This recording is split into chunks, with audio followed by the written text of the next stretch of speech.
जिस उम्र में युवा दुनिया से कुछ पाना चाहते हैं, उस उम्र में एक युवा दुनिया को भगवान से मिलवा रहा था। जिस दौर में आध्यात्म की बात सिर्फ बुजुर्गों की बात मानी जाती थी, उस दौर में एक नाम युवाओं की धड़कन बन गया। वो नाम है श्री गौरव कृष्ण गोस्वामी जी महाराज।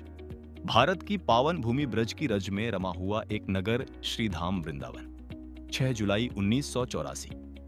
एक ऐसा दिन जब केवल एक बालक का जन्म नहीं हुआ, बल्कि भक्ति की एक नई लहर ने आंखें खोली। पिता आचार्य श्री मृदुल कृष्ण गोस्वामी जी, जिनके मुख से निकली भागवत सीधे हृदय में उतर जाती है, और माता श्रीमती वंदना गोस्वामी जी, जिनकी ममता में संस्कार और साधना घुली हुई थी।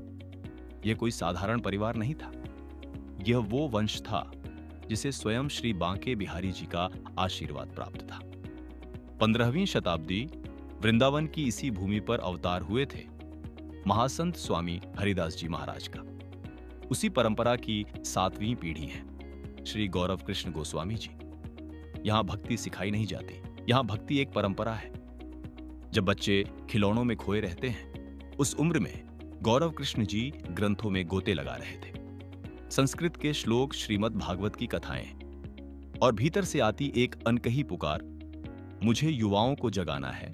उनका जीवन आत्मिक दर्शन और दिव्य अंतर्दृष्टि से बहुत पहले ही भर चुका था।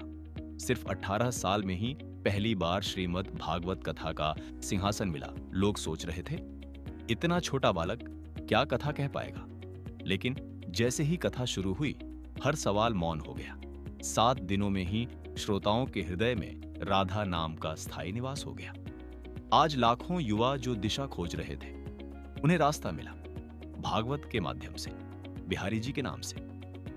स्वामी हरिदास परंपरा में श्रद्धेय गौरव कृष्ण गोस्वामी जी युवाओं को आज सिर्फ करियर नहीं, आध्यात्मिक शिक्षा और धार्मिक कार्य करने के लिए निरंतर प्रयास कर रहे हैं। वे देश ही नहीं, बल्कि विदेशों में भी अपने कथा से युवाओं को जागृत करने का प्रयास करते रहते हैं। महाराज जी के कथाओं में हमेशा भारी संख्या में श्रोताओं का भीड़ लगता है।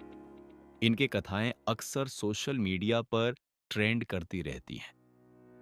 ये कहानी सिर्फ एक संत की नहीं, ये कहानी है उस युवा की जिसने भक्ति को फिर से युवा बना दिया।